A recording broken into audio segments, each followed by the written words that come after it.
I-analyze nyo maigi. Hindi gagalaw yan si Henry Alcantara. Hindi gagalaw si Bernardo kung wala silang aabangan na budget galing sa mambabatas. Diba? Kung kurakot yan, kung kurakot lang sila talaga, kurakot sila. Pero yung mambabatas tuwid, wala silang magagawa. Dahil walang darating na pondong alam nila eh. Wala silang aabangan eh. Wala silang kakatkungin, wala silang kakarnihin. Ngayon, kasabot nila tong mga hype na senador na to, kaya paldo-paldo. Kaya ubus ang ating pera. Kasi may kasabot sa taas eh. May kasabot sa taas, kaya nakagawa nila ang ganyang karumal-dumal na pagdanakaw.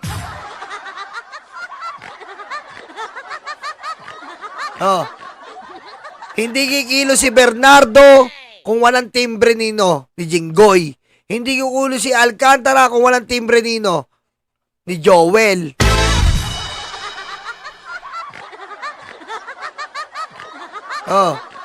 Obvious na obvious naman eh. Tapos si Joel, dinay ka pa? Na unang-una, masama ba na magpa-picture? Si BBM nga may picture ni Henry Alcantara eh.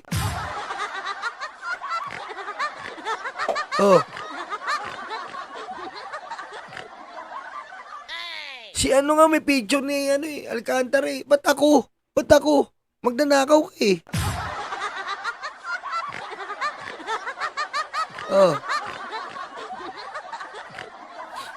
Galing sa taas, sinitimbre kay Henry Alcantara. Galing sa taas, sinitimbre kay Bernardo. Nakalusot. Nakalusot, Bernardo. Nakalusot ang pondo para sa Bulacan. Nakalusot ang pondo para sa Mindoro. Nakalusot. Anong gagawin nila? Aantayin lang nila bumaba ang budget, papartihin na nila. Kukuha sila ng mga kontraktor, nakasabot nila.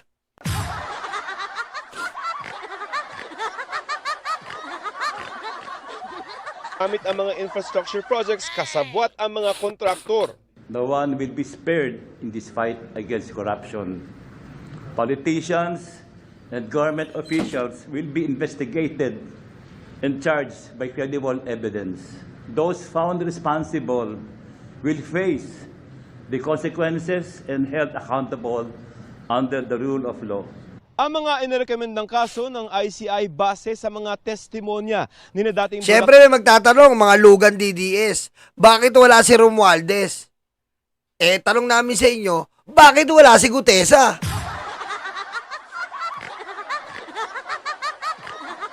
Diba? Yun ang tanongin nyo. Ang tanong nyo, sagot nyo. Bakit wala si Romualdez? Bakit wala si Gutesa? Si Gutesa, tandaan nyo, may reklamo kay Romualdez. Paano natin makakasuhan tong si Romualdez kung walang complainant?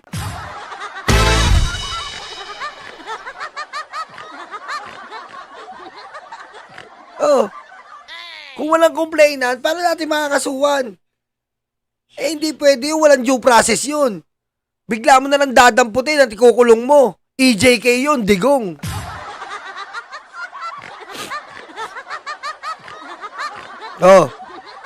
Samantalang ito, may systematic form of corruption. Ano po yung systematic form of corruption?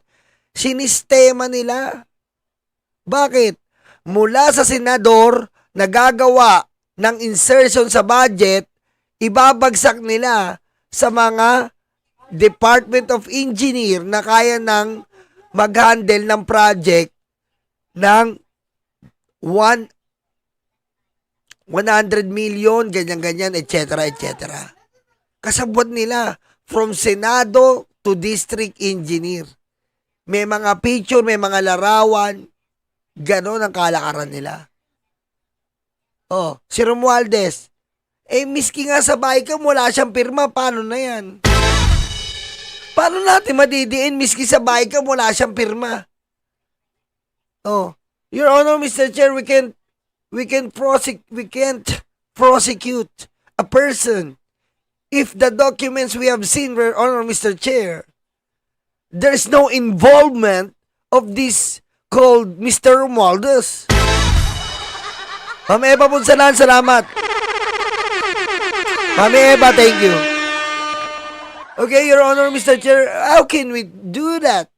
We can't do that, Your Honor, Mr. Chair, because we must go to the process of Constitution in which the Constitution said every person in our country must be held in a due process, and that's the law.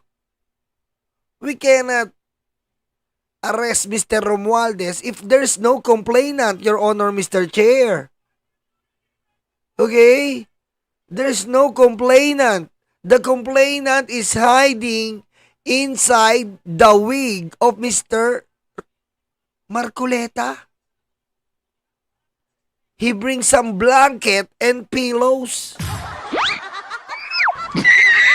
Patayin mo si BBM. No joke.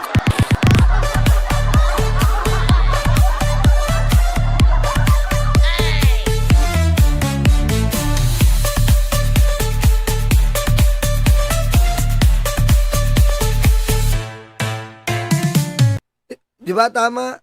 Pumunta tayo. Baka may na mga utak talaga ng DDS. Bumaba tayo sa barangay level. Nasa barangay ka. May reklamo ka. Yung kapitbahay mo nagkakaraoke ng alas 12 ng madaling araw. Pumunta ka. Wala yung kapitbahay mo. Pero may complaint ka. Ngayon na nandun na yung kapitbahay mo, pinuntahan ka na.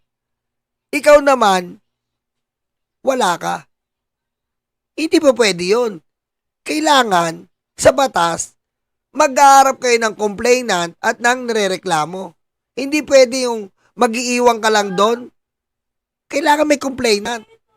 Oh, sinabi mo, ang ingay ng kapitbahay ko sa tapat ng bahay mo, ang ingay mo. Irereklamo ko sa barangay. Pero hindi ka naman pupunta sa barangay.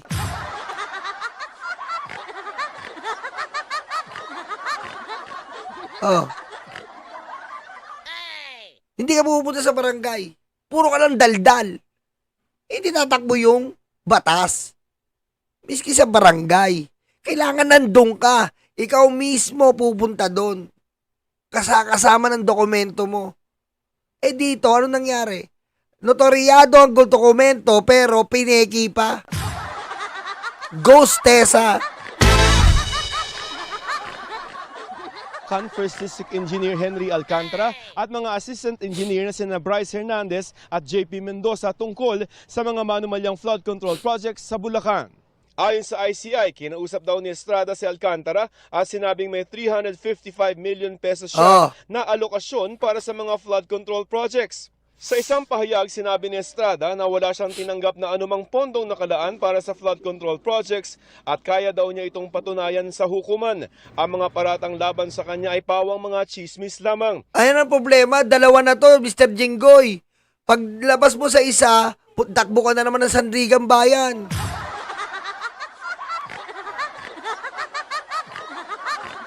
Oh. Bali, dalawang Sandigan Bayan ka dito, door to door. Diba? Pagpasok mo, pasok ka sa isang pinto about PDAP. Denied yung sersyuary mo eh. Paglabas mo, pasok ka ulit sa isang pinto, flood control. Aba, masteral. Patayin mo si BBM. No joke.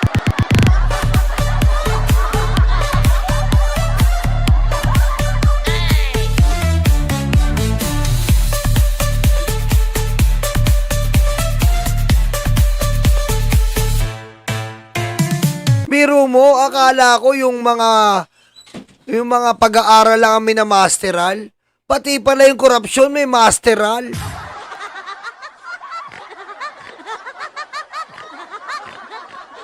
Diba? Natapos mo yung PDAP 3 to 6 years. Tapos may bago na naman ngayon, flood control. Tapos ni-retake mo uli. Ni-retake sa'yo uli yung PDAP. Aba, masteral na yan. Masteral na yan. Di ba? Tinapos mo na yung course mo 3 to 6 years, speed up. Oh, kala mo graduation na. Okay. Ten. Ten.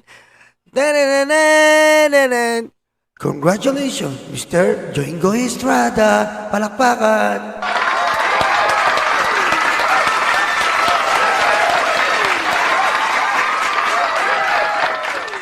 Diba? Tapos nag-take ka uli ng course. Major in flood control. Oh. Oh. Tapos, tumatakbo ngayon yung isang professor. Sandali lang po. Doon sa course niya sa PDAP, incomplete po siya sa isa. Balik ka na naman. Pero mo yun? Incomplete ka pala sa isa, dalawa na ang course mo.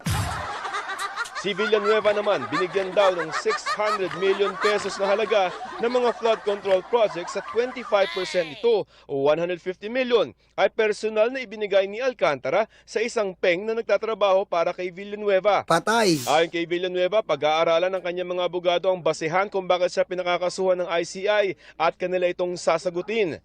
Anay ko, Villanueva, wag ka na magpalusot. Ha? Anong palusot ni Villanueva? Anong palusot? Anong palusot ng bokong na to? Anong sabi niya? Ako ang lumalaban sa flood control? Ako ang kinasuhan? Excuse me? Si Lacson pagkaupo, nilabanan yung flood control. 3 days may resulta? Excuse me? Are you out of your mind? Ha?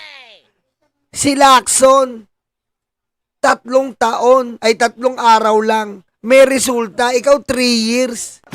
Anak ng buteti ka. Anong ginawa mo? Akala mo yata ang pagiging senador, sisigaw ka lang dyan. Para kang tanga.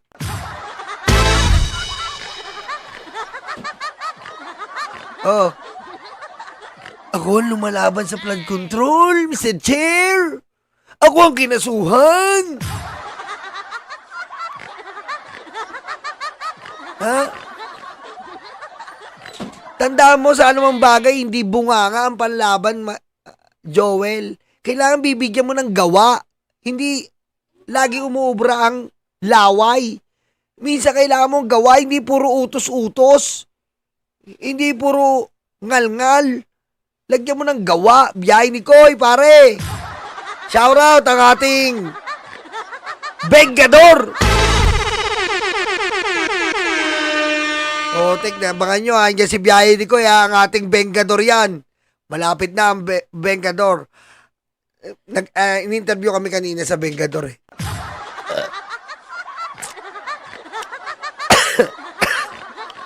Aray ko. Kwento ko, Koy. Kanina kasi, hindi dapat ako makakapasa. Ang daming vlogger na nag-a-apply, di ba, Koy? Daming vlogger na nag-a-apply para makapasa. Isa na lang ang slot. Pasado na si Mike. Pasado na si Biyahe ni Koy. Namimili na lang sa amin. Las ako. In-interview ako. Sabi sa akin, ano English sa magnanakaw? Ayun ang sa akin, parang interview. Sumagot yung isa. Thief. Ay, mali. Bagsak. Tinanong pa isang vlogger, nag-a-apply. Isang vlogger eh. Ano English sa magnanakaw? Very bad. Mali naman yan eh.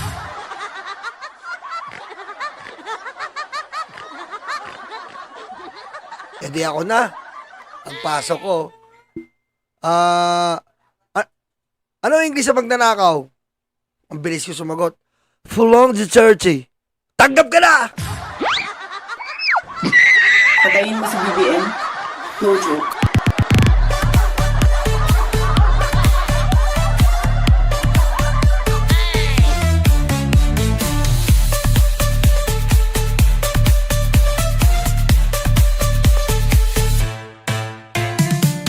Ha? Tanggap na po ako. Oo, tanggap ka na! Kasama mo si Mike Cervera at si Biyahe ni Koy. Pulong di 30. Tanggap ka na! Yan ang gusto namin, mga walang ya. Wala kang puso, hayop ka! Tanggap! Tanggap ka agad. Yan ang gusto daw nila, mga walang ya. Tanggap. Ha? Tanggap na tayo kaagad, puto. Pirma kaagad ako eh. Sabi ko, salamat GMA7 ha. GMA7, ano yung partnership ng GMA tsaka ABS-CBN? Tanggap na tayo. Vengador! Ha? Kung nami-miss nyo yung investigador, makapanood nyo kami sa GMA tsaka ABS. Vengador!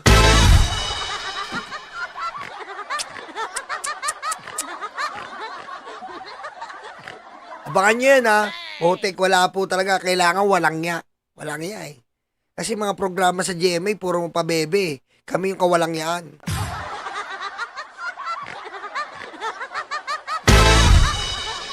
Thank you, Koy. Kaya nga, kailangan natin mag-live. Di ako nakapag-live ng ilang araw eh.